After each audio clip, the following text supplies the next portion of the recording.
कलयुग में कि कलयुग केवल नाम आधारा, सुमर सुमर नर उतरहि पारा। कलयुग केवल नाम का आधार है।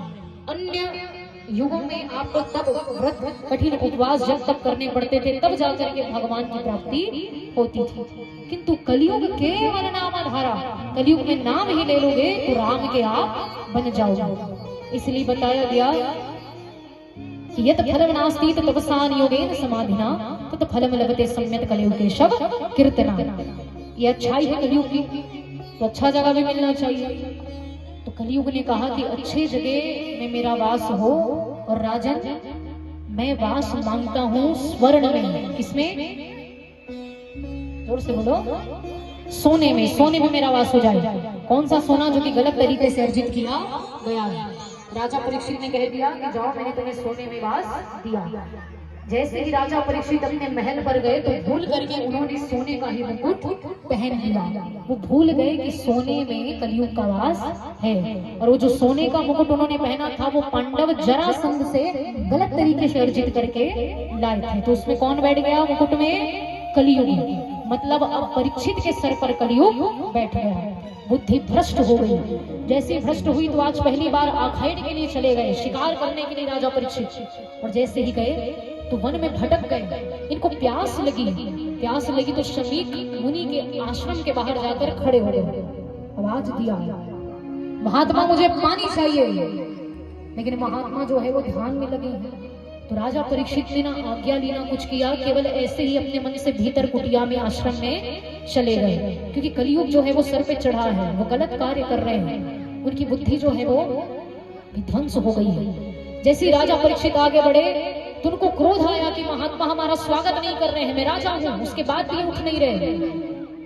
इस प्रकार से दुर्भावना आई तो प्रतिशोध लेने की भावना आई। सामने में मरा हुआ सांप था। क्या था? मरा हुआ सर्प। तो राजा परीक्षित ने तीर के सहारे उस सर्प को उठाया और उठा करके समीक मुनि के गले में लपेट दिया और खरी खोटी सुना करके वहां से चले गए।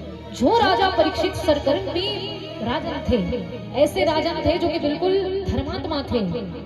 ये सुंदर सुंदर माला महात्माओं को धारण करवाया करते थे, और आज तो सर्प ही लपेट करके चले गए। क्यों? क्योंकि कलयुग का मस्तिष्क पर प्रभाव हो गया है। इस पूरे दृश्य को कहते हैं प्रेमियों कि उस और देख करके महात्मा के बेटे को जा करके बताया कि ऐसा ऐसा राजा परीक्षित ने तुम्हारे पिताजी के साथ गलत कार्य किया, कुकर्म किया, विप्र का अपमान आज एक नृप ने कर दिया, राजा ने कर दिया।